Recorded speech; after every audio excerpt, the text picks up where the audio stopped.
Occult Confessions is brought to you commercial-free through the generous support of our patrons. Visit occultconfessions.com and click on Donate to help keep the history of the occult on the digital airwaves. Taoism developed into two separate but interrelated practices in China. The first is the classical philosophical Taoism of Lao Tzu and Chuang-Tzu, seeking the harmony and unity of the one, the balance of opposing forces, the sacred way of nature. Was I dreaming that I was a butterfly, or am I now a butterfly dreaming that I am me? The second is popular, religious, magical Taoism. The Yellow Emperor and disappearing corpses and the search for the Elixir of Immortality. These branches of Taoism were not entirely distinct and often overlapped. The philosophy informed the way magicians and alchemists plied their craft, and the great philosophers, especially Lao Tzu, were said to have achieved great magical feats through their devotion to the way. And so, while the Taoist alchemist had more to do with the magical side, they were both men and women, she was not entirely dissociated from the philosophy. The Taoist alchemists were, not unlike their Western counterparts, concerned with making gold. But more often than not, that gold was not an end unto itself.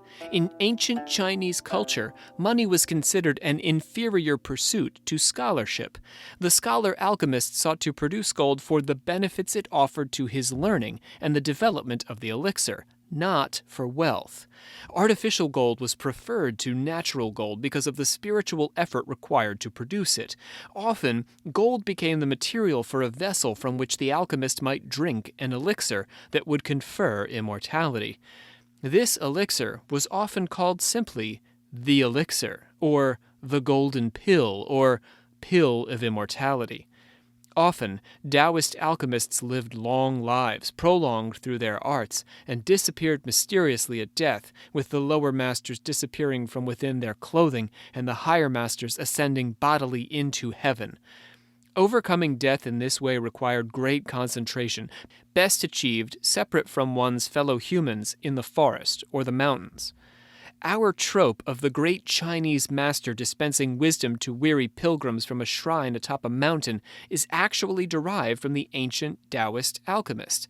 Today, we climb together up that mountain in search of a confession from the Chinese alchemists. I feel like it's been a while since we talked about Taoism. And China generally, yeah. Oh, yeah. Well, I guess those go in hand in hand.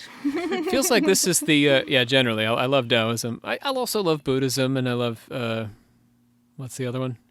Chinese traditional religion, which is kind of Taoism.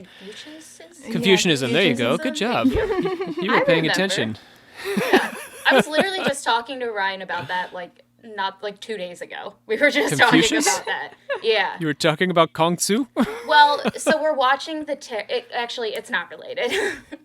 You were watching what? So we've been watching this show called The Terror on AMC, but the second season is it's based around Pearl Harbor and Japanese internment camps, but there's a whole spiritual component. And so we started talking about religions in China and Japan, I don't know. It's a whole thing. I get it, Japan, because the Japanese imported a lot of Chinese culture around the 8th century, I think, right around there. Yeah. So there are a lot of overlaps between Japanese and Chinese ideology going way back. The Japanese, of course, have Shinto, whereas the Chinese do not. So that's a sort of major cultural difference. But as far as Buddhism and some Taoist principles, they definitely absorb those. My name is Rob C. Thompson, Doctor of Things Occult, and I am joined by Olivia Littoral, Grand Master of the Order. Hello, everyone. And also in our discussion today, we have Shannon Landers, Instaquisitor, Quisitor of the Instas. That's me. I'm delightful. There's sparkles around her face as she said that. Doing jazz fingers. Yeah. Unicorn flies overhead. It's like a twinkle in my eye. Yes. Can confirm. I had a side question real quick. So I know you're saying on Taoism, but I know sometimes it's spelled with a T. Is one preferred? Or is it the same thing? I know it's the same, but I believe the Library of Congress sets some standardizations. I'm not sure. I'm using a T in my script today. But I do see the D fairly often, Shannon. So, I mean, the thing is, we're crossing alphabets because the Chinese alphabet is completely different. That's why we have to have these codes, and that's why there are lots of differences in the way we spell stuff. And that's why we have Latinized names. Like Confucius is not really Confucius. He would have been called Kong Tzu in his lifetime, not Confucius. We Latinized his name. So Russia has the same problem because they have a different alphabet too. So we have to have standardizations of Russian terms the same way. Even in the not Blavatsky episode, wrong freaking person, freaking Bathory. But she's Ukrainian. Oh, yeah. Hungarian. Well, I was thinking in the Bathory episode, there was a lot of times where there were like multiple words that I could choose for one thing because of the translations. There was like, there could be 3 different outcomes for the name of a castle. And it's like all the same thing, but you don't realize they're talking about the same place. All right. So you're not really going to offend anyone if you spell with a T or a D. It's just... Yeah, especially on a podcast.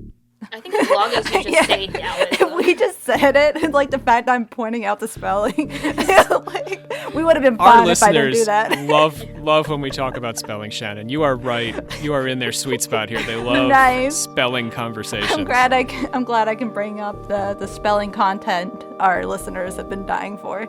Right. For this audio.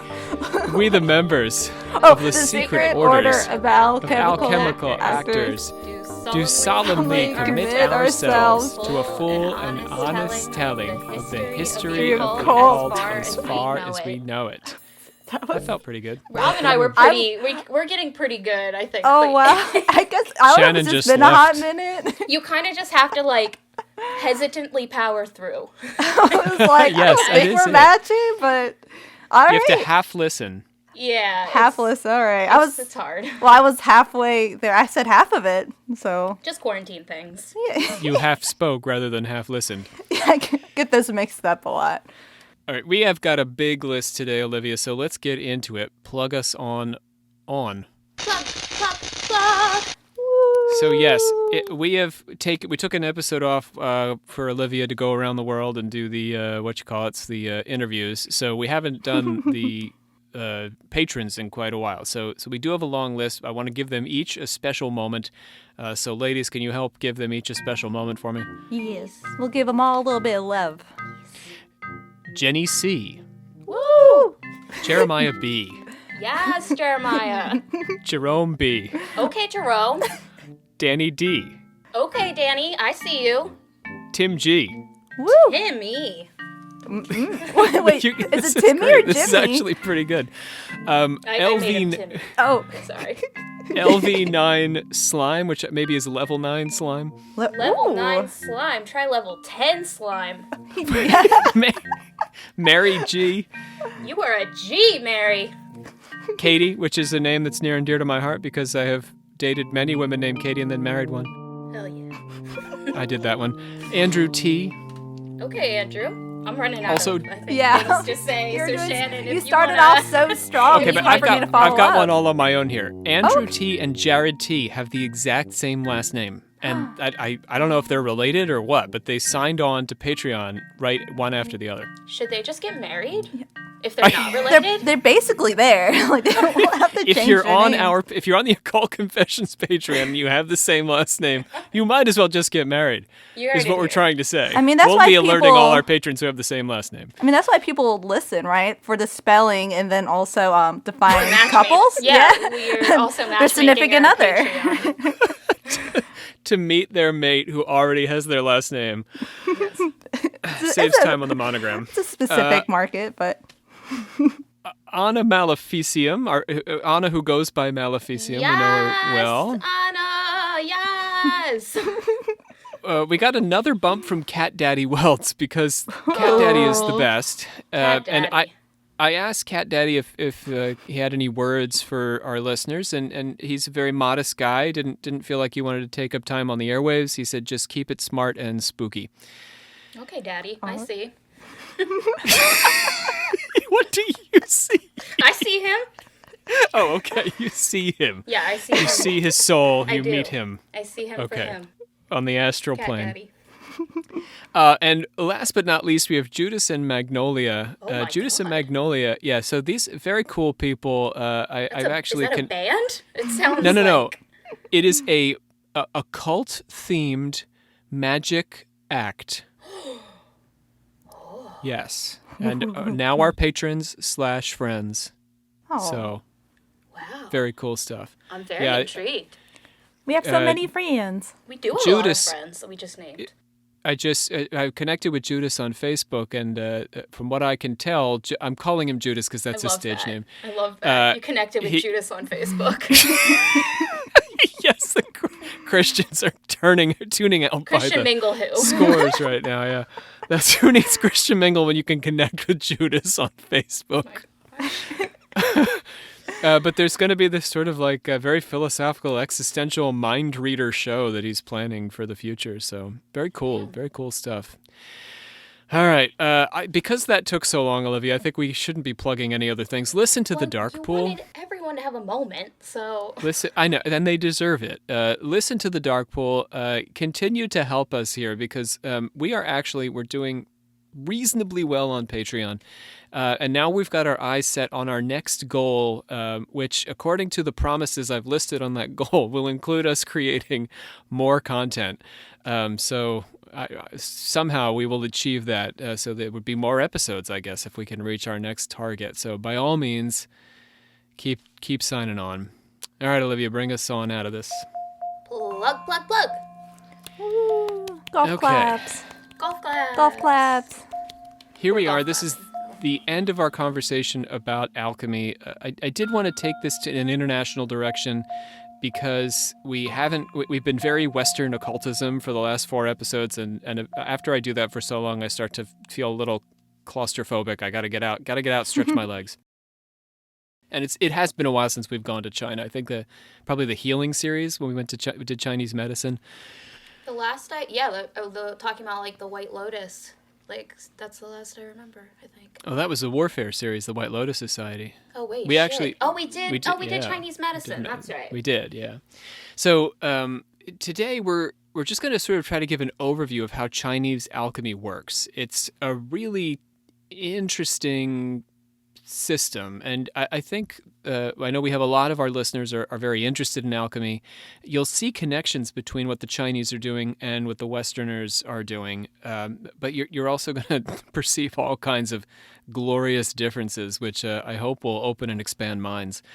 So let's get down to it. Let's get started with the Husian. Oh, this is going to be tough. I do okay with Chinese, I think.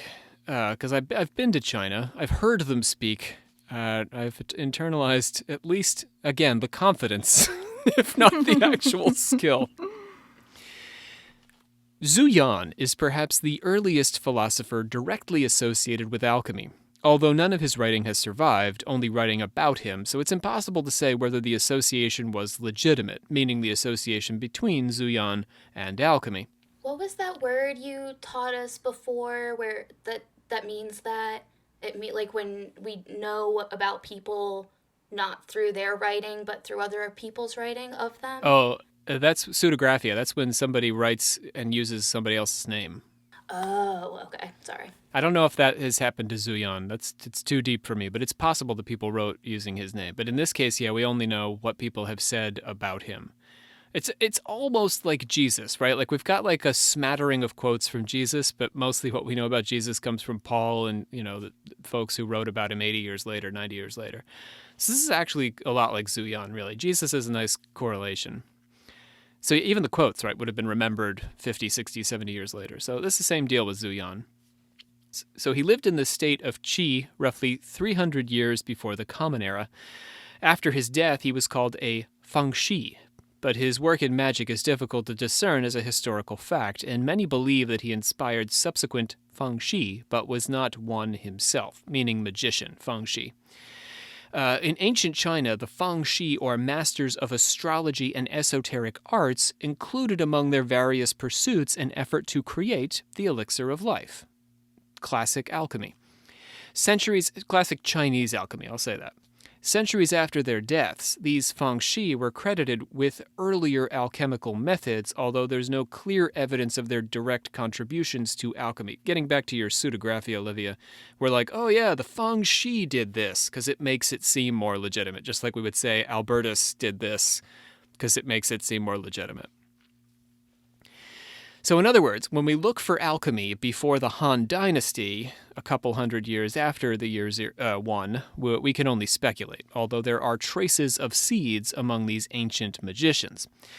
So when it comes to actual alchemical practice, the first name on the list after this Zhu Yan guy, so the first guy who we feel pretty confident actually did alchemy, is Li Shaojun. This is circa 133 BCE. So this is actually the first part. The Han Dynasty bridges both sides. I think it's an Eastern and a Western Han. He suggested to Emperor Wu of the Han a ceremony involving making sacrifices at a stove, by which spirits would help to turn cinnabar into gold, which was then used to make vessels for eating and drinking, which would prolong the emperor's life and put him in touch with spirits and deities who would ultimately help him to achieve immortality. It's a bit of a process. Wait, so it's the vessel that... It's not the, yes. the liquid? You are trying to make a special cup. And, well, then you do need to make a special stuff that goes in the cup. But before you can get to that, you need the cup. The cup needs to be special. It can't just be any old cup. I see. So you got to alchemy up a special cup, then you got to alchemy up a special liquid. You see? Which one's harder? I don't think that they differentiate. Okay. It's a step-by-step process. It's 1, 2, 3. All right. It's like sort of like saying, is it harder to do the balance beam or the other thing that gymnasts do? Well, I feel like we could probably figure that out based off of, what comes first matter in of taste. learning. I just picture someone has like the job to make the cup and they're like, damn it, like this is a hard job. I wanted the easy one. Damn, I wanted to make this stuff, not the thing that holds the stuff. Technically, Shannon, I think you're supposed to do it all by yourself so that you could achieve like that level of wisdom all on your own. But yeah, I understand what you're saying. So I'm glad someone does. I don't know if I do. You would hire it out. You would delegate. So go back to Li and his multiple step process that he pitched to the Emperor Wu. This process, he said, was the way the legendary Yellow Emperor had first succeeded at alchemy. Now, I mentioned the Yellow Emperor in the open. Let's figure out who this guy is. The Yellow Emperor, also called Huangdi, is said to have reigned for about 100 years. I don't mean that. To have reigned for 100 years exactly, period. Not about 100 years, precisely 100 years. Okay. I often say about because that usually is true. When we're talking about history, that's true. But when we're talking about myth, sometimes that's not true. So with the Yellow Emperor, he reigned from 2697 BCE to 2597 BCE. It's not even like it's random dates. It's very specific numbers. Yeah, it's weird. Like mythologically, you might be like, he reigned from 3000 to 2900, but no even numbers. They have a very specific year. It's like almost plausible. Like almost. Like I don't know. Like I can't. Yeah, I don't know. But he's ruling, right? So he's alive this entire time and right. in, good mental health, right? Scholars today believe he was actually a god who was translated into a quasi-historical figure. So he was probably an ancient deity, and then we were like, oh, he was also a ruler. Like sort of like the opposite. But the opposite, like the reverse. Yeah, backwards Egyptians. Rather than taking the pharaoh and making him a god, or I think the Sumerians did this, like different ancient cultures did this. This is a god who we then made an emperor. So Li established fundamental tenets, my first alchemist, of Chinese alchemy, when he talked to the emperor. First, that it involved the ritual invocation of spirits. So you need to get some otherworldly entities to help you out. Second, that the path to immortality involved, as Olivia's pointed out, the making of vessels constructed from artificially produced gold. Artificially produced. We got to make it ourselves, Shannon. But Li did not leave us any substantial texts himself. The first significant set of alchemical texts is the Taiping Jing or Taijing scriptures or scriptures of the 9 elixirs. So this is like the major corpus, the originary, library of ideas, the corpus hermeticum of Chinese alchemy. There's 9? There's 9 elixirs. They do various things. We're only really interested in the immortal one today because we don't have all week, but yes, there are 9 total elixirs. Yeah. So my guy Li, who we've been talking about, the important thing to note about him is that the legend has it that he detailed this process to the Emperor Wu, and that's pretty much all we know about him and alchemy. Somebody else described that he had, told the Emperor Wu, this is how you achieve immortality. And that's the whole of what we know about this guy in alchemy. But after him, as we get into this scripture of the 9 elixirs, now we're starting to deal with people who they're using these texts and they're developing texts of their own out of these. It starts to look more like Western alchemy, where somebody will discover a book and then they'll create their own book, and then people will read those books and create another book, and it's sort of like this pool of scholarship begins to build. Why was this person called the Yellow Emperor? Why? Yellow is like a regal gold? color. Yeah. Well, no, possibly, but yellow is like a regal color to the Chinese. So it's the emperor's color. Yellow. Oh, sick. That's my favorite color. Kind of like purple maybe in Western culture, but yeah, it's yellow in China. I see. Yeah. So, these books were said to, or the scripture of the 9 elixirs, were said to have been derived from the heaven of great clarity. I'm going to describe the difference between our heavens. We actually have a few options as to how we might understand this heaven.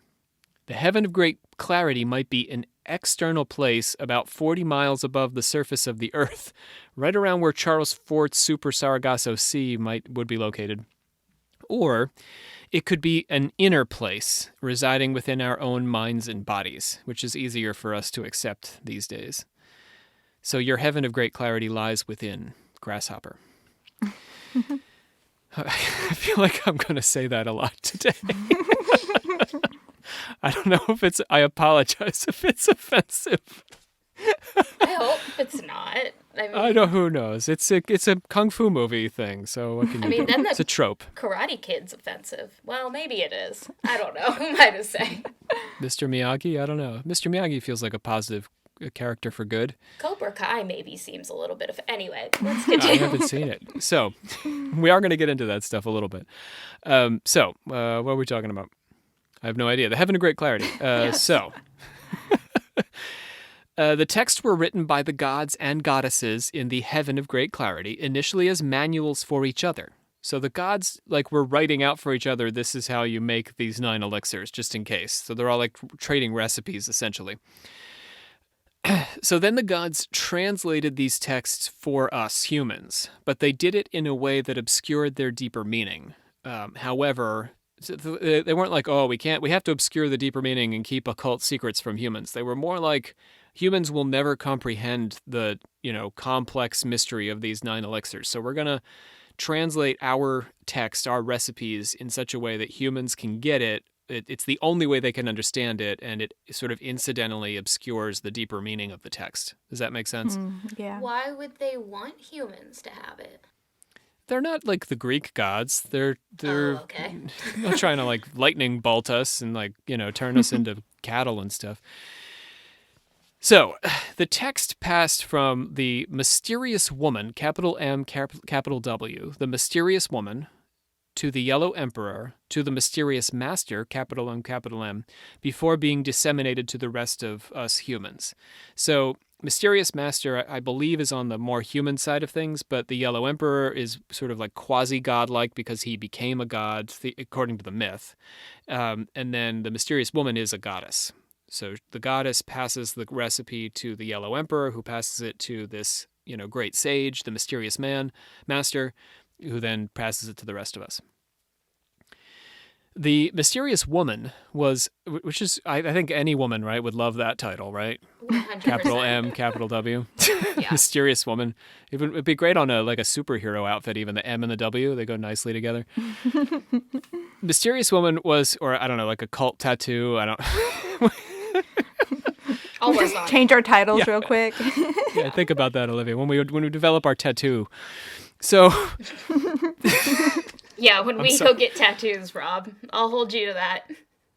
The mysterious woman was originally regarded as the immortal princess of primordial Tao. Who, remember we're talking about China? I want that name. I want that The immortal princess of primordial Tao? Yes. She passed her texts on to her son, Lao Tzu, as well as the Yellow Emperor. So her son, apparently Lao Tzu, the writer of the Tao Te Ching. So, the Yellow Emperor received himself the 9 elixirs text as part of a quest to gather teachings from the divinities. So the Yellow Emperor self-consciously sought these, and eventually she was like, okay, you can have some. You can have 9. You can have 9 of them. After learning the secrets of alchemy, he cast a tripod at the foot of Mount Jin. You know what I mean by a tripod? It's like a little What's a tripod besides a tripod? It's exact. Well, I mean, not like a camera tripod, but it's like that. It's like a little, you could make a witch's. Have you ever seen like those old pictures of the witch's cauldron is sitting on a tripod over a campfire? So it's like a little stand. Yeah, it's like a little stand. They used them in the Civil War, I think, too. They would have little tripods that they would set their campfires up on. I'd have to see it. I don't know. So that's what he did. He cast his tripod down at the foot of Mount Jin. He created an elixir and ascended into heaven on the back of a dragon, accompanied by 70 of his concubines and ministers, like you do. Shit. That's sick. Right? So, the Yellow Emperor was the first Hsien, or human Taoist master. The characters used in the word Hsien, and by characters I mean the letters, the Chinese letters. These are the characters for man and mountain, which suggests the image of the Taoist master retreating into the wilderness. So the word Hsien, you got to take the word for man and the word for mountain, put them together, and you have the word for Hsien, or Taoist alchemist master.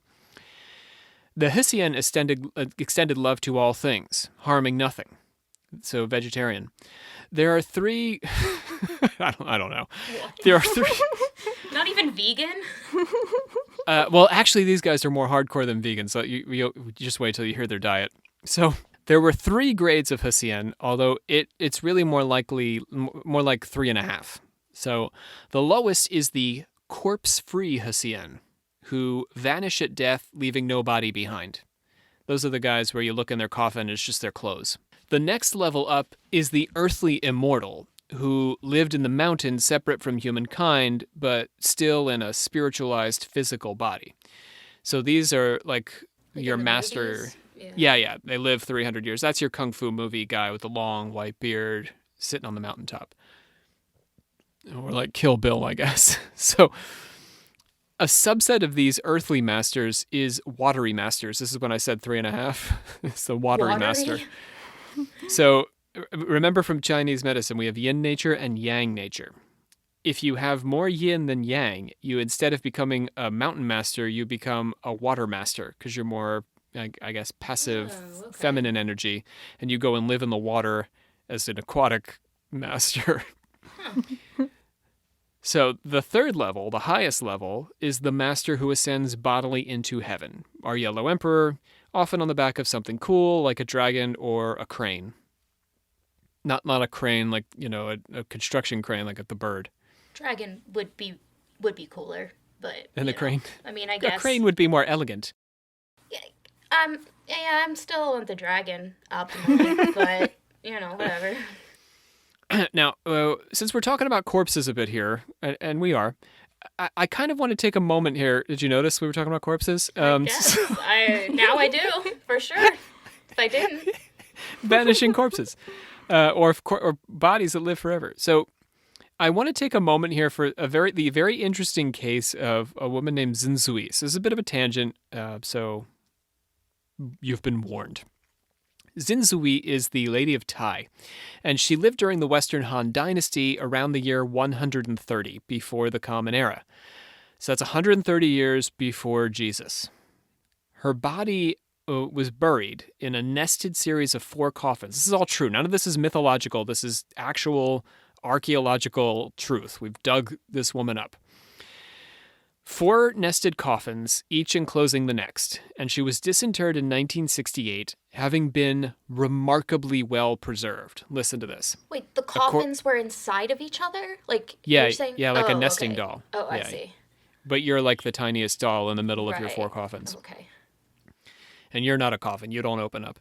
Although they opened her up because they gave her a full autopsy. So, 1968, they did this autopsy. Xin had not lived the life of a classic Taoist master in pursuit of longevity. I have to tell you, the classic Taoist master claimed to live on, and here's the diet, dew and pine needles and resin.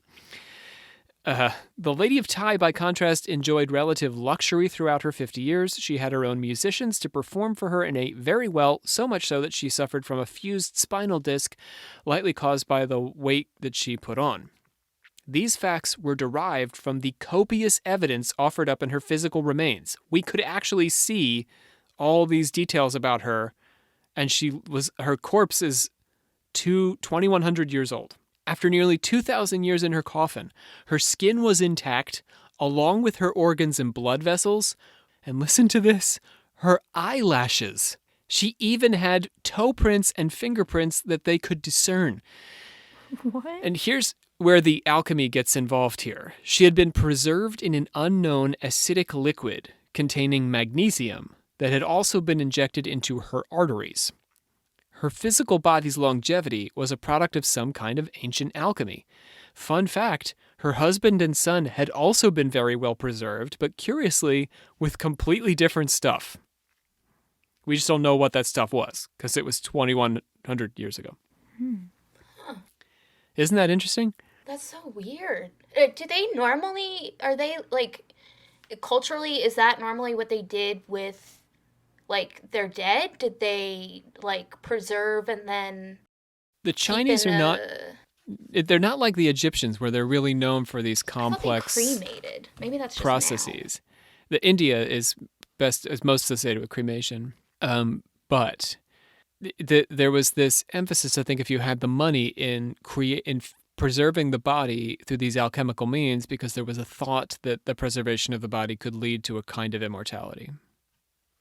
But that's remarkable success, right? I mean, think about that. Living human tissue is not alive anymore, the tissue, but it's still intact all 2,100 years later. Crazy that they can't figure out, like, any component of what they used. Like, just the magnesium. So well, yeah, that's so weird. Yeah. Well, the chemicals are going to change composition as they degrade over 2,100 years, so I think that's part of the reason. But yeah, it's just weird and wild stuff. So I didn't know where to put that, so I put that right there. Nowhere else to tell that story. So as soon as I finished talking about how your body could, disappear, felt like that was the time for the Lady of Tai. All right, let's get back to the Husyan. The levels of Husyan have their counterpart in the 3 paradises or heavens. The northern land or earthly paradise is the abode of the second level earthly Husyan, where they can wander about in peace, unbothered by bad weather, and drinking from the divine spring which continually flows from a mountain at the center of the realm. So if you achieve second tier status, then you get to go to this heaven, the northern land. I don't even need the first tier. I'm good there. There's other tiers. Wait. Let me see if I can put you in another tier here. Let's try this next one. The Western Paradise, I think you're going to like this already, is presided over by the Queen of Heaven. Okay. The Western Paradise is organized around a peach tree, which looks like a butt, as my daughter will point out. Also, chickpeas, little butts. A tree of life. She's right. I never thought about it, but now it's obvious. I can't see butts everywhere. cannot think about it. A tree. So the peach tree is the tree of life in Chinese mythology and bridges the natural and spiritual worlds with the immortals. Like the Monkey King, right? The peach tree. Yes, story of the Monkey King. Yep. Yeah. So that's another paradise that you could go to, the Western one. If you don't want to go to the Northern land, you can go to the Western Paradise, hang out with the peaches and the Queen of Heaven. I mean, that's then nice. It's pretty good, yeah. I kind of like the peach one. The most elevated of the paradises is the Isle of the Immortals. This is the Eastern Paradise situated in the Po Sea, where the Immortals cultivate an herb of immortality. The Isle of the Immortals is the home of the 8 Immortals, an elite group of Husyan likely derived from the 8 immortal scholars of the Han. So you have to work here? I mean, you have to... What do you mean? Like you said get a job? that these people have to make the herbs? They have to cultivate the herb, yeah. Well, I didn't have to work anywhere else on any of the other I imagine in the northern land, you're probably like regularly just sort of like wandering around thinking deep thoughts. That might be what you have to do. Okay, well, all right. You might have to harvest peaches. Anyway, so Qin Shi Huang, who reigned 200... This is now... We're moving from myth back to history. Okay. This guy reigned 200 years before the Common Era and was the founder of the Qin dynasty. And he became preoccupied with thoughts of his own death, as we all do from time to time. He sent the explorer Zhu Fu to discover the legendary Mount Penglai, which is located on the Isle of Immortals. But neither Zhu Fu nor the ships he left with, carrying hundreds of young men and women, ever returned. Wait, so that's real? This is history? This really happened. Yeah, this really happened. They tried to send them to a mythical island place. Yes. Yes. So Qin Shi Huang, like this is the degree to which belief in these heavens, predominated. He believed and wanted to discover it. So he said, go off into the Eastern Sea and go to Mount Penglai, which is the mountain at the center of the Isle of the Immortals, and, bring me back the Elixir of Life. But they never came back. And the argument is that one of the arguments about why they never came back, I guess they could have shipwrecked, who knows, but it's possible that Zhu Fu was fearful of disappointing the emperor and thought he would just kill him and all of his young men and women who he was traveling around with for some reason. The other argument is that they might have discovered Japan instead and landed at Mount Fuji rather than the legendary mountain and just said, okay, we'll stay here. That seems very plausible, right? Yeah, to me, yeah. All right, so now let's go through some of the who of the Hsian. So we've sort of taken a broad look at what they're trying to achieve and what heavens they can go to, but now who are they actually? They are both men and women, as I mentioned at the beginning. There are thousands and thousands of them throughout history. But the chief among them are the 8 Immortals, capital 8, capital Immortals. And these folks all have their own interesting lore. I'm not going to do all 8 of them, but I'll give you the ones I think are the ones I guess struck out to me as I was reading of their stories. Chung Li Xuan is a military marshal who gave up his career in the military to pursue the Tao, the great, the way of the balance of nature. He used alchemy to make silver, which he distributed to save starving villagers. After that, he discovered the secret of immortality while he was meditating, and a wall broke in front of him, revealing a jade casket containing instructions, which ultimately led to the Elixir of Immortality, and then he ascended and became one of the 8 Immortals. Chong Kuo, I love this guy, rides a magical white donkey. Okay. But wait, it gets better. Sometimes he sits forward on the donkey, sometimes he sits backwards. Love that. Love that for him. He's a maverick. Wow. He'll ride backwards on that donkey. He'll look at the ass as he travels. What a man. And it's magical because it's like a teleporting donkey. It can go great distances in a single day. So Lan Xiaiho, our next immortal, is an immortal before before their time. Lan Xiaiho, let me say this again, is an immortal before their time. Because Lan Xiaiho is of ambiguous gender. It's Whoa. non-binary. Yes, this is a non-binary immortal. One of the ancient immortals, right, in Chinese mythology is a non-binary character. That makes That's more why sense I love Eastern to me, culture. honestly, than... There ought to be one, right? At least one. Yeah. Plays the flute, writes poetry about the delusions of the world's pleasures, and ascended to heaven from within a wine tavern. Okay, well, that's my favorite. Yeah, that just... right? Let me spell this. It's L-A-N, because I know we have lots of folks, lots of queer, non-binary folks. You might want to go look this character up. Honestly. L-A-N Tsai-Ho. Lan Xiaiho. Anyway, so go get your tattoo. There we go. Found our That's a new good tattoo. idea. Positive tattoo, not a cult tattoo.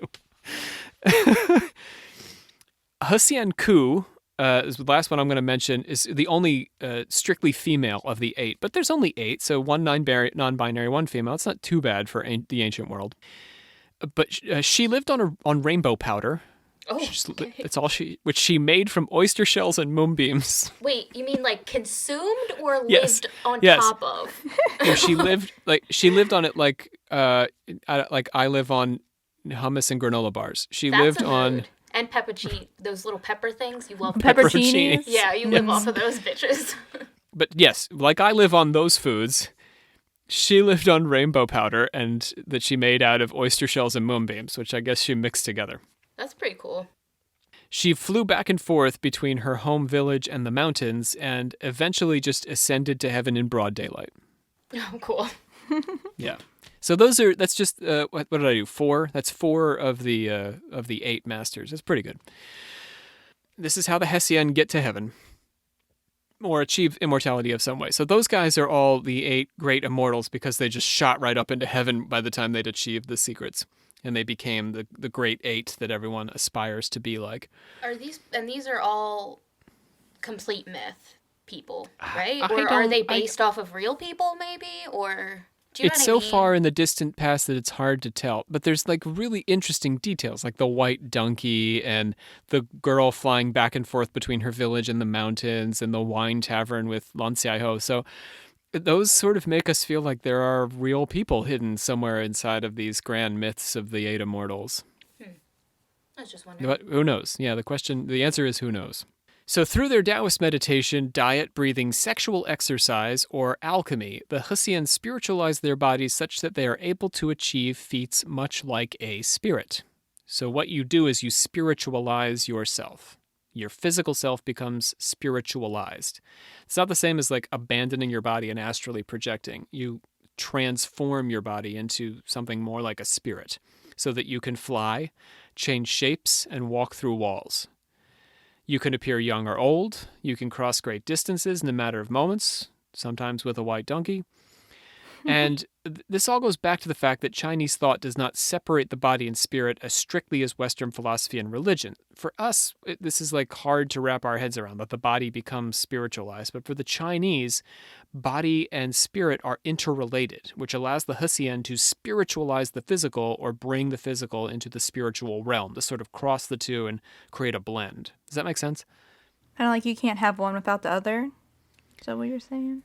I think that is true. And in the case of the Hessian, they're elevating the spirit to such a degree and elevating the physical to such a degree that they become kind of perfected and perfectly unified. So spiritualization is often the result of having discovered and consumed an elixir, or really I should say the elixir. The process begins with astrology. You're welcome, Olivia. Okay, thank you. China says you're welcome. And I say thank you.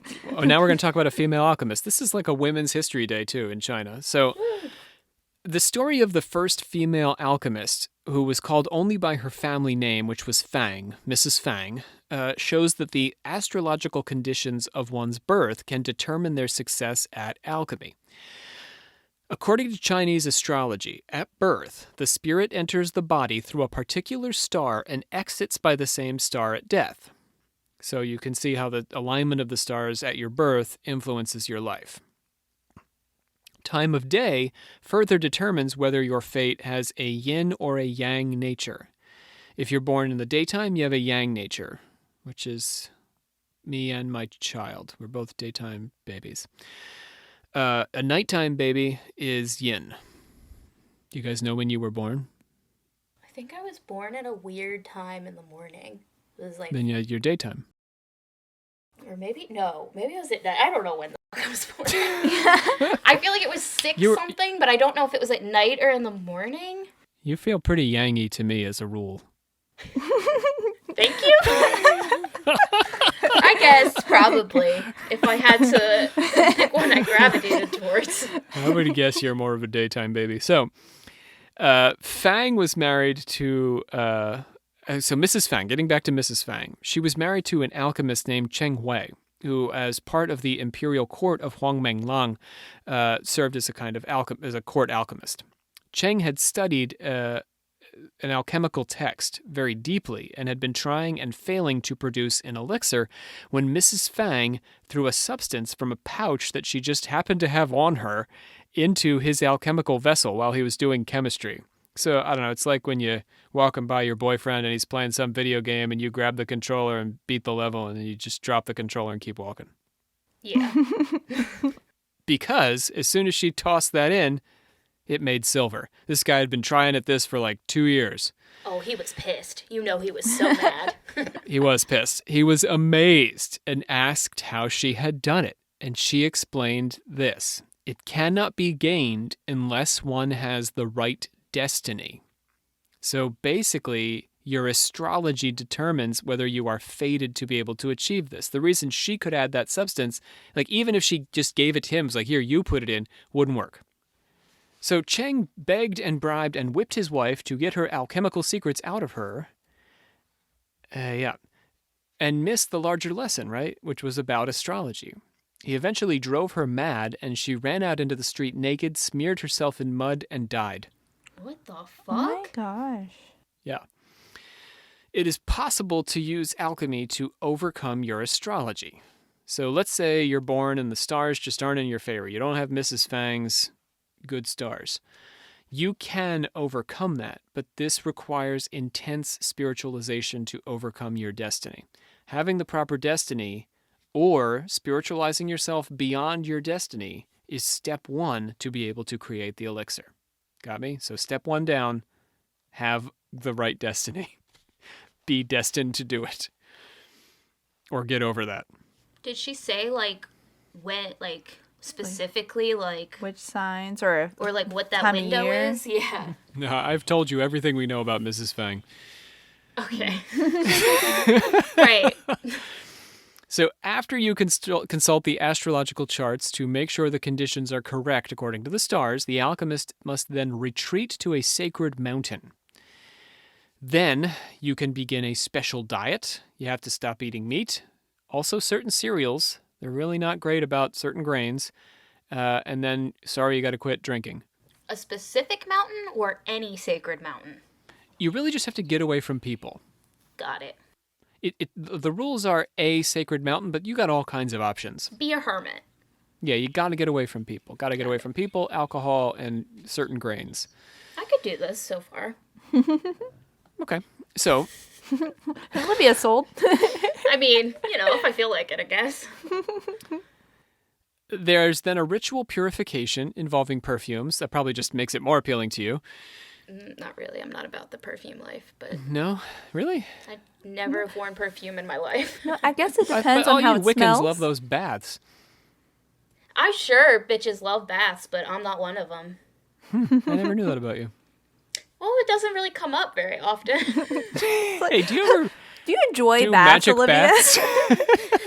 I think Aubrey it's just does such a them. waste of water that I can't wrap my head around it because then I just feel dirty because I'm sitting in dirty water. See, And then I I got to take a You shower mean anyway. bathing generally? I love. Oh, What? I love baths. They calm me down. Yeah, I Listen, can get it. Yeah.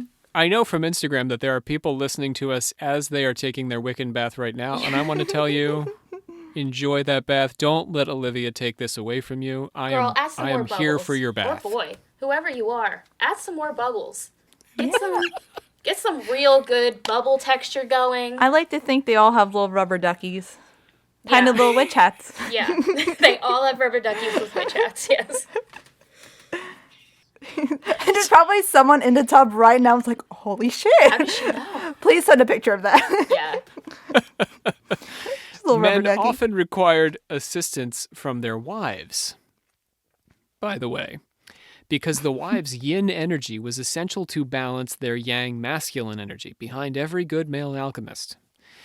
It was necessary for the alchemist to have faith in his or her own process, and not only that, but not to tell anyone who would disbelieve them, because their disbelief could upset the success of the procedure, could echo through space. That's interesting. It's sort of like the sort of stuff you might hear from like new mediums, like rising mediums, that other people's energy can disrupt their process. Keep your New negativity psychics. to yourself. Yeah. I mean, experienced folks don't generally have that problem as much, but newer folks definitely have that issue. Using a controlled heat, the alchemist slowly achieves 9 cycles, subjecting the elixir to the heat 9 times at 9 regular intervals. 9 is a sort of a mystical number for the Chinese. During this process, the elixir passes from red to white and back and forth between these colors, symbolizing the masculine and the feminine.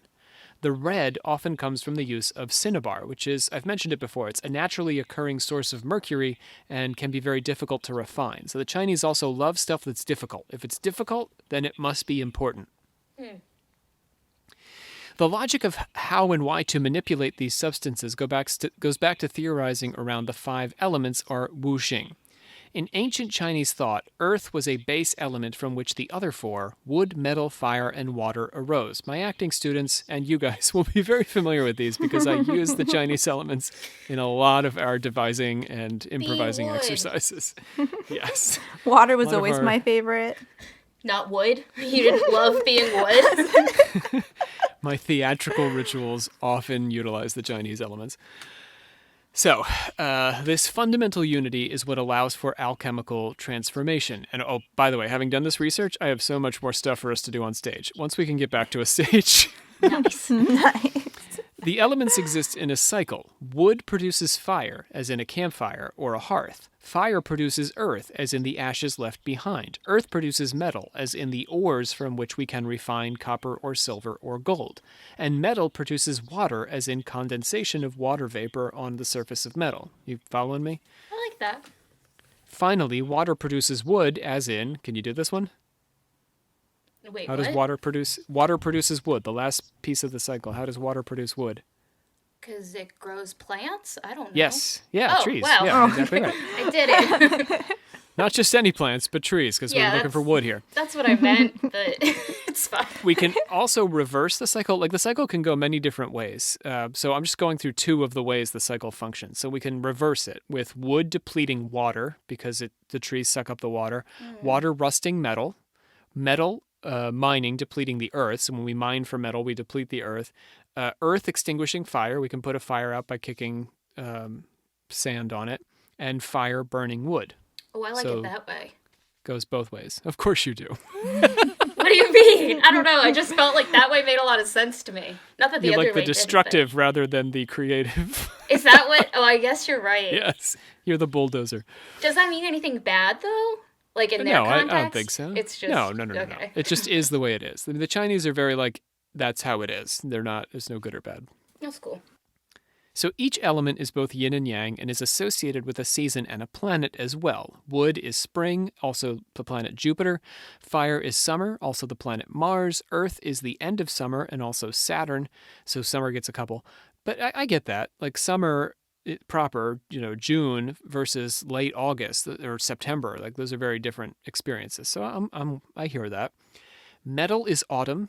And also the planet Venus, and water is winter, and the planet Mercury. So again, ancient China, we are not aware of Uranus and Neptune and Pluto. So there's a smaller list of planets, which are the closest planets to us. So this was significant to alchemy because all metals were not inherently associated with metal, which you would think could be, Oh, that's confusing. Gold is metal, and copper is metal, and mercury is metal. No, not actually, because water is mercury. The planet, also the metal. Each element has their own elemental. Each metal has their own elemental designation. Copper is metal, but mercury and quicksilver, as I said, are water. Earth was soil. That's metal is soil there. Fire is iron, and wood is tin. Understanding how the elements interrelate helps the alchemist determine how to combine them. And ultimately, this can help you come up with the elixir. So you're having to do a lot of like these logic problems about the way the elements function. I feel like I'm in math class, but like an abstract math class, if that makes any sense. Like I feel like we have to know formulas that are word formulas. Now you're doing Chinese magic. Yes, you're there. You've arrived. That's how you feel, you've arrived in Chinese magic. All right, so the last big subject for today is a guy named Ge Hong. Ge Hong.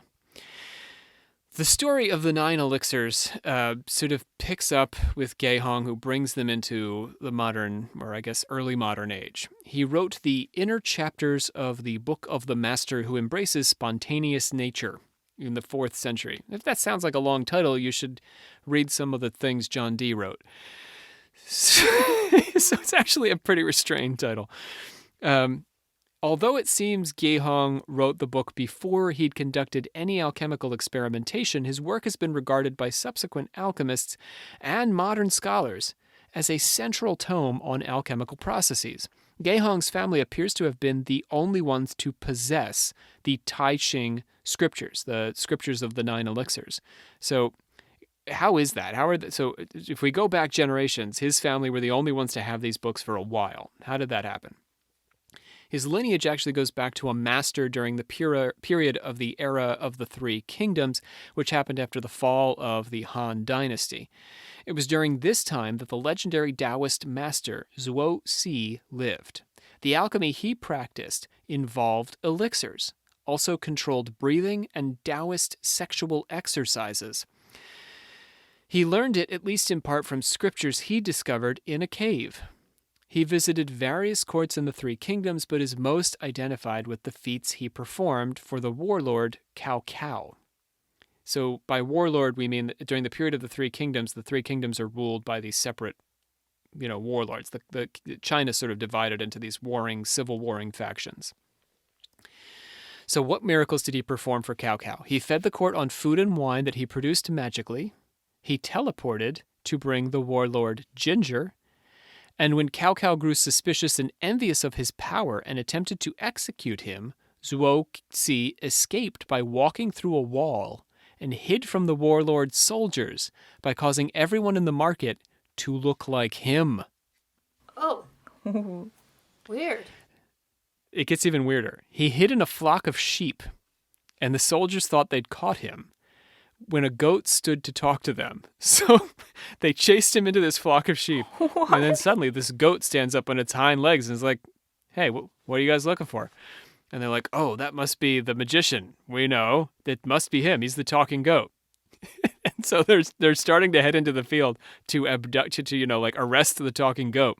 And then all of the sheep stand up on their hind legs, turn into goats, and start talking to them. I don't like that for some reason. I'm scared. That would terrify me. I love that story. Well, yeah, that's the point. Then he disappeared into the mountains, where he is said to have lived to the age of 300. His disciple, still not Ge Hong, but Ge Shuan, was Ge Hong's great uncle, because in China the names are reversed. So your first name is your last name. So the family of Ge, G-E. So Ge Shuan's parents died while he was only an adolescent, and this was the catalyst to launch him onto a lifelong pursuit of the Tao. This is my man's uncle. He lived secluded in forests and mountains, sought out Taoist masters, and ate the reishi mushroom to promote longevity. Ooh, reishi. People, that's coming back big time. The reishi mushroom? Oh yeah, people love that shit now. It's like a whole thing. People are drinking it in like tea all the time now. It's like a new agey thing. Joe Rogan's got an episode on it. Well, not that kind of mushroom, but oh, right, you're right. Doesn't he do that? I'm sure there are podcast episodes on this freaking mushroom in the health and fitness section. I literally, if I opened the thing next to me, I have, green tea with that in it. With reishi mushroom? Yeah. You are on your way to Taoist perfection, but you're taking Sick. very tiny steps. Sick. he met the immortal Zhuo Si, so my man Ge Zhuan. So he's like the link between Ge Hong, who writes this book that then gets passed down to us, and Zhuo Si, the legendary master who turned all the sheep into goats. So he meets him, and Zhuo Si is like, here's the 9 elixirs. He passes it on. So he's the holder of these ancient texts, and he passes them on to Uncle Ge Shuan. Then Ge Shuan devotes himself to the practice defined in the book and begins healing the sick with his alchemical potions. Nice move. His success pleases the gods, who send down the perfect man of the ultimate. Let me say that name again. The perfect man of the ultimate. That's a character. That's a lot. And the perfect man bestows the 36-volume numinous treasure on Gi. Gi was then summoned by the ruler of Wu so that the ruler could bestow a glorious rank on him, but he didn't care. He didn't want the title. So the ruler pressed him to stay, so that Gi felt like he could not leave. I am being constrained by the ruler of the realm to stay here, so I haven't had the time to make the great medicine. Now I will depart in the middle of the 13th day in the 8th month. Laying down in his finest clothes, he ceased breathing. 3 days later, a great wind blew through his apartment as his funerary rites were being performed and his body disappeared, leaving only his clothing behind. So he's got that first level master there because he leaves the clothing. Corpse-free. He's the corpse-free master. His disciple was Zheng Yin, who in turn taught Gi Hong, bringing it to my early modern man. Gi Hong advocated that instead of diet and exercise, alchemy and meditation were the means to achieve immortality and gain access to the gods as well as the worlds of the spirits and demons. So quit all that working out and drinking that mushroom tea. Yep. Just do magic. Just get down to magic.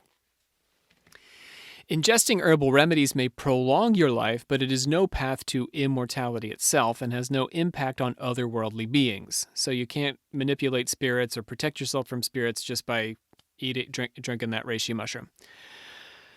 Gi Hong was particularly focused on the use of alchemy to gain the protection of benevolent gods and to ward off demons and ghosts. Why is that? Well, in China, if a person is not properly interred after they die, or their tomb is not properly kept, they can become a homeless, wandering ghost. It's very important to keep up graves and visit grave sites and maintain your ancestors' grave sites. This in part is why the Chinese are sort of very concerned with having male children, because it's their responsibility, technically, to look after the grave site. Because if you don't, then the ghost pops out, starts wandering around, and becomes dangerous. It can negatively impact the safety and the health of the living. So those 9 elixirs, one of them is for immortality, but the others have different magical properties. You don't have to drink them all. You can wear them on your belt or rub them on your eyes. You can rub them on the door of a house. You can rub them on the walls of a city. They can keep off attack by dangerous weapons. They can protect you from tigers and wolves. They can protect you from thieves and robbers, and of course demons. And if you smear them on your feet, you can walk on water. You can even bring back the dead. Meditation is a focus on the inner gods, located at different points in the physical body. It can elevate the self toward immortality, but also achieve magical aims, like multiplying your image or concealing it, as with the guy in the marketplace who saved himself, Zuo Si. Take the residue of the elixir from the crucible, mix it, and pound it 50,000 times. Add some sugar or honey to it, and make it into pills the size of cola nuts. These are the divine pills of the great ultimate for reverting to life. If you place 2 of these pills in the mouths of those who have died no more than 3 days earlier, and make them ingest those pills with freshly drawn water, they will come back to life. Gi Hong is a kind of high watermark in writing about Waidan alchemy. 60 years after Gi Hong completed his text, the pursuit of great clarity was supplanted by a philosophy of the highest clarity, written between 364 and 370. And it's with this that we begin to reach the conclusion of our episode here. These revelations, collectively called the Shengqing texts, sought in part to focus Taoist alchemy almost entirely on meditation and inner work. The external mixing and creation of elixirs was interpreted as a metaphor for the internal work that the alchemist needs to do on him or herself. So, beginning with these texts, the philosophy of the highest clarity rather than the pursuit of great clarity, we start to see a turning away from, the making of alchemical potions. This marked a split between what's called Waidan and Neidan alchemy. So these are the 2 routes to alchemical immortality: the external or Waidan and the internal or Neidan. So what we mean by Waidan is the external path, and that looks more like our Western conception of alchemy, with adepts seeking secret recipes and combining various chemical substances, creating potions.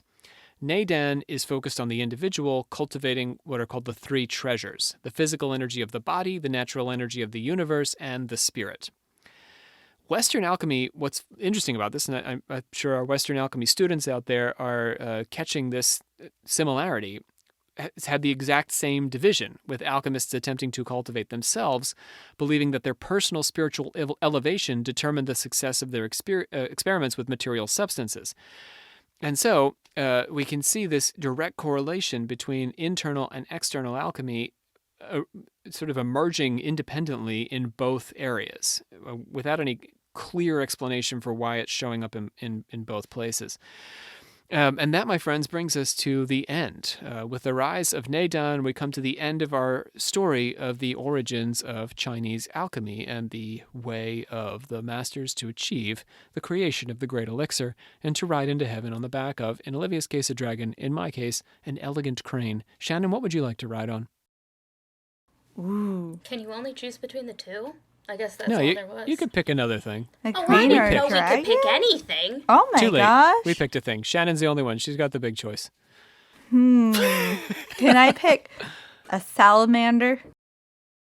Just a giant one or a small? A moderately sized You got one. one Just foot put them on under the your salamander. feet. Yeah, Like- no. You have to Like perch. like There a we size of a decent, like a dog. A dog-sized I think salamander. you should go for like a giant, like flying salamander. But that would look like a dragon. I don't want them to get no, confused. it looked more like a giant skink. A giant skink. A little one will make Shannon look big by comparison, so she'll That's look what I'm mightier, going maybe. for. Yeah. I think Riding if you that put salamander. enough under your feet, you could just Ooh, like two tiny ride ones, them around, like kinda. skates. Yeah, they just like carry you as they walk. I didn't say you got two. I think we're getting a little out of hand here. What do we make of Chinese alchemy, ladies? I thought it was more interesting than Western alchemy. Honestly, Ouch. I- Easy there. Our listeners are way into No. Western alchemy. I guess Also I just, bathing. I always thought that the elements, like how they were different, was always pretty interesting. So maybe that's why I just... It's a different kind of logic. Yeah, it's a different kind of logic. I didn't realize, like I knew about the Chinese elements being different, but I didn't realize that there was like a flow to it. Do you know what I mean? Like we don't... We could do hours on that. I could go back and do like 3 or 4 more versions of how the elements connect to each other and dissociate from each other. There's charts on this stuff. To guard the mysterious one, meditate on yourself as dividing into 3 persons. After you see these 3 persons, continue to increase them until they become several dozen, all similar to yourself, but hiding or showing themselves. I'm just curious about which signs, as we discussed before, that works for alchemy or like helps you out, or I wonder, does it's it not a great way to go- word it, but Well, because the Chinese zodiac is very different too. Do you know It's what I more mean? based on year than... Right. I am year of the dog, I think. I think I'm the rat. Really? Yeah, I'm pretty sure. I know the 96. boar is around me too, but I think 94 is the dog. I know 2000 is the dragon because that's Brianna. I believe we are Year of the Dog, Olivia. You and I would share the same year sign because we're 12 Yeah. years apart. I think, yeah. I have a shirt, I'm pretty sure, that has it on it. So Yeah. All right, let's do those sources, I guess. Cool. Chinese Alchemy by Jean Cooper. Also, womenalchemists.com. Check that out for a little bit for some fun times. Alchemists, Mediums, and Magicians, translated and edited by Thomas Cleary. I've also got to give a shout out to Fabrizio Pregadio. I used his text, Great Clarity, Taoism and Alchemy in Early Medieval China, but he's got a series of texts on Chinese alchemy, any of which I would recommend. They are on the scholarly side of things, but if this fascinates you and you're willing to take that deep dive, Fabrizio Pregadio is a nice way to go. Okay, let's open up that order of confessors. We're going to bang that gong. Robert S. is still listening and still laughing, and he wonders if we might explore the relationship between occultism and humor. Oh, that's interesting. Yeah. We'll meditate on that, humorously. It's a bit of a challenge. W123321E. Oh, are they Thanks. a computer robot? Okay. No, this is a human of fine and discerning tastes, Olivia, because they think we are educational, entertaining, and thought-provoking. They also think that you should listen if you're interested in occult history. I guess the you in this case is not all of you who are currently listening, but the theoretical you who's reading the comments before they listen to the podcast. I thought you were directing that at one of us, and I was very confused. I was like, you want us to listen to the podcast that we're doing? Okay. No. These are comments, because our comment section is a constant war. So that's true. Shots fired in our favor. More shots fired in our favor. Poet from TSP Forum, which I looked up, tried to find. I'm not sure what that stands for. Feel free to send us a message. Finds us somewhat irreverent, frequently entertaining, and informative. So thank you, friends. We've had some anonymous folks feeding us stars as well on the iTunes, and we certainly appreciate that. I will say, just a little bit of inside baseball, as it were, Spotify is certainly a larger platform for us. I put us on lots of different platforms, and we do okay, I think, we do like proportional, I think, on the platforms. The platforms that are very popular, it's where we have the greatest share of our audience, and as the platforms get less popular, in the wide world, our audience is sort of proportional to the size of it. But Spotify is where we tend to succeed a lot. So, there's no way to share your thoughts with us on Spotify, whether you're liking or hating. I think if you're listening to us at this point, probably you don't hate us because you haven't, angrily turned it off. But if you want to share your thoughts with us, our website does have a contact link, and I loved it. Robert S. used the contact link to send us the message today, so I welcome you to reach out to us. I've heard from various folks that way, and those messages I tend to keep private unless folks are also doing public stuff. You can hear, Robert, I conceal your name, so by all means, if you're listening on Spotify and you want to send us some thoughts, email's a great way on the contact, or Facebook. Connect with us on our Facebook group page, which is doing pretty good. It's a reasonable number of people. Instagram, Shannon, you want to plug that Instagram? Oh, yep, it's just the Cult Confessions. That was easy. There you go. But you're doing good work over there. We've got like 160 some odd posts. Am I right? 170 posts. Yeah, it's a bunch. Various things. Pictures you can enjoy. Yeah, and that's a lot of people have been messaging us on there, and it's really, I don't know, it's nice to hear feedback from everyone. We love to talk to y'all. Yeah, I've been talking to a lot of people too on my Instagram, have been talking to me, that it's just been really nice. It's a community, friends. We like to talk to y'all. You don't have to talk to us. You can also just listen, and you can ignore that's fine. us if you want. Ignore the crap out of us. Yeah. Put on the bath, and put on the thing, and you can also listen in the shower. Tag us in your bath photos. Make sure your device is only if you have a rubber ducky involved. We had a listener send a bath photo. I can't remember. We did. We literally did. I forgot. We just had that happen. And we were delighted. We were absolutely delighted. We'll take more. I mean, looked like a nice bath. Our kind of people. Okay, Olivia, bring us on home. I hereby adjourn and declare closed this meeting of the Secret Order of Alchemical Actors till such a time as we get together and do it again. I called on our old familiar favorites, Brandon Walls and Sean Priest, Silvertongue, Shadow, and Voice of the Kings. Am I right? Is that their titles? Mm-hmm. So those fellas did our couple of Chinese masters for us today. This is it, I am sorry to say, for Chinese alchemy. Not just Chinese alchemy, but alchemy in general. We're closing the book on alchemy. That doesn't mean we're never going to come back, but for this series, we've got to move on because it's Halloween time, guys. It's spooky season. Spooky season is happening. It's coming up now. I'm very excited, guys. I'm sorry. All right. So what that means for us over at the Alchemical Actor Ranch, and by that I mean the closet in which I am currently recording, is that we are going to be doing a series on evil spirits. No, I don't even like the word evil because my occulty upbringing is in a very white light school of thought where we don't even believe evil exists. It's just good evolving. However, there are some entities out there that have been labeled evil. Such as? Are we gonna I thought you were gonna like... Yeah, such as. We can do such as. We will be starting our next episode with incubi and succubi. That's badass. Yes. Lilith is going to come up in almost every episode from this season. That's my girl.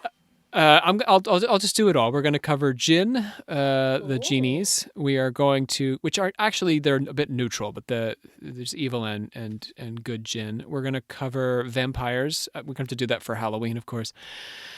And I've got some interesting stories. I think vampires are like over-covered perhaps in the podcastosphere, but we're going to take our own approach to this and I think share some new stuff. And we won't talk about Elizabeth Bathory because, first of all, Olivia has proven Elizabeth Bathory not a vampire. Second of all, we're more around, actual vampire legend and lore. But go to our Patreon if you want to listen to more about Elizabeth Bathory. Nice plug. Nice plug in the end there. What else? I've got a couple more in there. I just picture me sitting next to Olivia. Oh, we did Poltergeist back in the day. I guess we did. I didn't know how much you... Back to the you well. said you pictured... Oh, I just picture me sitting next to you as we're recording, all spooked and it's Olivia, am I gonna be okay? Yeah, Shannon is Shannon likes to ask me ghost questions. And I get spooked really easily. I remember we all went to see one of the It movies together, and I closed my eyes as soon as the music changed, to the point I didn't know how the ending was. Yeah, in the car on the way back, she had to ask us what happened. Did they survive? She didn't watch any of it. And they're like, Shannon, why'd you see the movie? If you weren't gonna watch it, I'm like, I just like hanging out with you guys. And they're like, you're stupid. I'm like, I know. Say you're stupid. We've got the Wendigo. We're going to do some Native American lore and legend from Canada. That's cool. The Wendigo. That might be the last one. And shadow people. So we're going to cover the mare. We're going to cover mares. Shadow people, I wanted to do an episode on shadow people, but the truth of the matter is when you even attempt to explore shadow people, getting serious scholars to discuss shadow people is next to impossible. So I'm going to bring up shadow people in the context of discussing nightmares, the terror that comes in the night. Yeah. Sleep paralysis and that sort of stuff. So sleep-based demon activity. We love to see it. So that's still not the end of the year. Then I've still got another series to come, and I'm not ready to share with you guys yet. I've already decided. I'm already doing the research on that series, and all of you. I feel confident 90% of our audience is going to be thrilled when I announce what we're doing at the end of the year. But keeping it to myself for now. I'm teasing. Go listen to Dark Pool, and then maybe I'll tell you. So. My name is Rob C. Thompson. I am joined by Olivia Litterall and Shannon Landers. Bye. It's been real. Bye, friends. Okay, we'll catch you next time.